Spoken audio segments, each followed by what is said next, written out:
very easy to be brave when every man you talk to is brave. And it's very hard to be brave if none of the men you speak to are brave.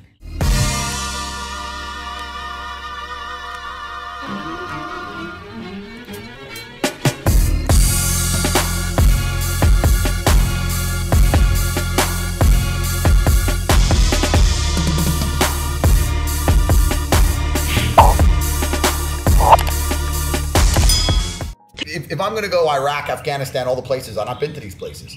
I go with Tristan. We're battle ready. Okay, you hear the AK go off, we start running. Like a chick will all be standing there. No, that's true. Nah. What would happen if you didn't have Tristan?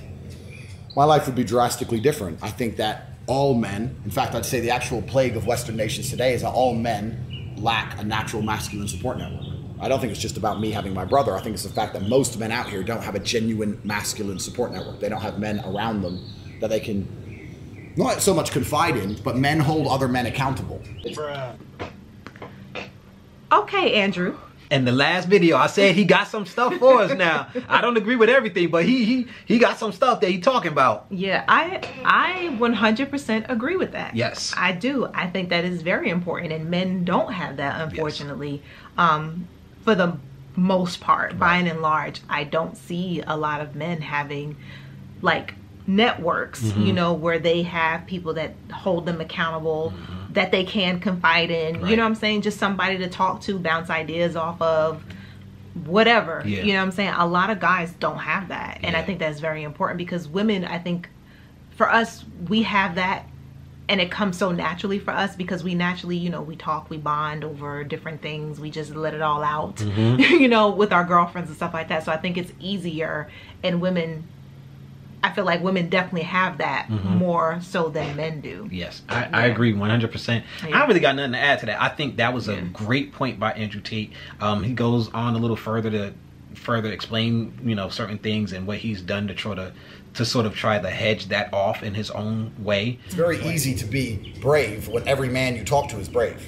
And it's very hard to be brave if none of the men you speak to are brave. But what would you do if you didn't have Tristan? Well, then I'd have to get a masculine support network outside of Tristan, which I've already done and created myself, so it does exist. But I don't think it would completely change who I am, but certainly having my brother was important in my formative years because if somebody didn't like me or something didn't like me, it didn't matter because me and my brother, we didn't care. We're big, we're hard to kill, it doesn't matter if you like us, right? So. But yeah, definitely it is very important to have a masculine network around you. I mean, that's pretty much it. Accountability, guidance. Also, to add to that point, a lot of us don't have or even respect elders around us. And I think that that's one of the huge things that we've been seeing a lot of, especially in relationships and stuff. Like, for instance, one thing that I've seen with a lot of people, my favorite relationship-based channels, talking about the relationships between men and women in the dating market and stuff like that, most of the people I watch, as much as I love them, they're not married. And there goes a very deep missing of information. Like, as much knowledge as they have, and they do have knowledge, which is why I like to watch them, they're missing wisdom. Wisdom comes by experiencing something. And a lot of people just in general don't have the married couple around them that they actually talk to about their relationships to get perspective. And to get some of that wisdom. And to get the wisdom. There's something to be said about that. Like, you might know married couples, but do you actually talk to them about your problems? Or do you just talk to a bunch of other single people who echo the same, you know, who form an echo chamber of the things that you already think? It is very important to get people who hold you accountable and who actually have some experience in the things that you're talking about. So getting some older people that you can have this, like, that could sort of be a, what's the word I'm looking for? A mentor. Finding a mentor is a huge additive to any man or woman's life. Somebody, that being the case, whatever you're talking to them about, let's be smart now. Whatever you're talking to them about, make sure they're doing that thing well.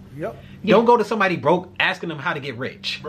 Don't go to somebody who is always single asking them about how to make a relationship last. Because no matter how many good points they may have about the relationships between men and women, they don't know how to do it.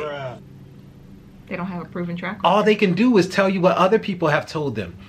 They could come up with things about how, you know, oh man, they doing this wrong because this is the way all women think or all men think, and it's off. It doesn't make sense. And they can sit there and they can philosophize about how what they're saying makes sense. But do you know how it really works? Go to the people that are doing it. We don't have that problem. Do we go to a mechanic when we got something wrong with our heart, or do we go to a doctor? Seriously, do we go to a realtor when we need a lawyer? No. So why is it that when it comes to this, and a lot of people be like, well, I hate when people say that. Well, a lot of people who say they hate when people say that is because they're actually making a living off of giving dating advice. But they're not doing it themselves successfully. So at the end of the day, you can say that all you want to, but does it make sense to go to people who are doing it? I don't understand that for the life of me. With everything else, it makes sense. If you want to be rich, you got to get around some rich folks so they can give you some. With everything. And why is it that we think for some strange reason that marriage just comes? Yeah, that part I don't understand. You have to work on everything in life. You got to work for everything. If you want to buy a car, you got to get the money. You got to go get the insurance. You got to go and you got to register it. You got to get your license. You got to do a whole list of things. If you want to get a house, Lord knows. You got to get blood samples and tissue samples and DNA testing. You got to make sure the kids is yours. You got to go to Maury. You got to do you got to go to support court. You got to do everything to get you a house. You got to have $20,000 sitting around and proof that it's there. And you gotta sign all these papers, do all of this stuff. They gotta make sure you know Jesus. They gotta do everything. You gotta do all of these things. And none of the things that I've said, as big as they are more important than the person you're gonna marry. But we think that marriage and relationships is just gonna, as long as I pray, the Lord is just gonna deliver the perfect man into my hands. Well, I'm a man and I'm the prize, so I don't got to do nothing. Are y'all crazy? In order to have a marriage that works, it takes more work than everything else that you've done because it's more important. It's not convenient.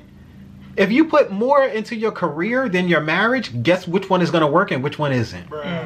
Facts. So, like, that is another thing. Like, and then this just, I know I went way off the rails, but stuff just kept coming to me. It just kept coming to me, things I was thinking. And I just don't understand why we believe relationships are just going to fall into place. You have to put effort into it. You have to change yourself. It doesn't matter how much you think that you are worth as a man or a woman. And for whatever reason, you think that you're all of that. That in itself is a gigantic red flag, but you know, whatever. But you still have to work on yourself to make yourself the type of person that can actually have a successful relationship. It don't come easy to everybody. They were like, why are we having this big divorce rate? Because we don't have enough money. Bruh, it ain't because we ain't got enough money. That's not it. But, well, you know, these older, you know, people as the, because I know the stat is the higher you get with how much money people are making, the better the divorce rate. So if the more money you make, the lower. So the mindset is, oh, we need to get more money. That's what the mindset was. And I actually understand why a whole bunch of y'all would think that. Most of y'all not married. That's why you think that. But that ain't it. The problem is your relationship with money is more and more decrepit and messed up the broker you are. This is true. Your relationship with money, you become more desperate. That's part of the reason why. When you have it, you realize, oh, okay, this is great. I mean, you know, I got stuff, and I'm not struggling. Lord, that's one less stress on my mind. That helps. Yep. That's good. It's not really everything though. Okay, so this is one thing, and it made things a little bit easier for me. That's great. That's fantastic. All right, we got that now. Now I can concentrate on things that, you know, that actually, you know, you start to concentrate more on purpose. A lot of people, like when women go and they marry a guy who, you know, has a certain worth, after they're done with the kids, what's one of the first things the guy's going to say? Okay, I work 83 hours a week. I can't be around you all day. I know the kids is old enough. They're not all up under you and stuff like that. What do you want to do? Figure out a business.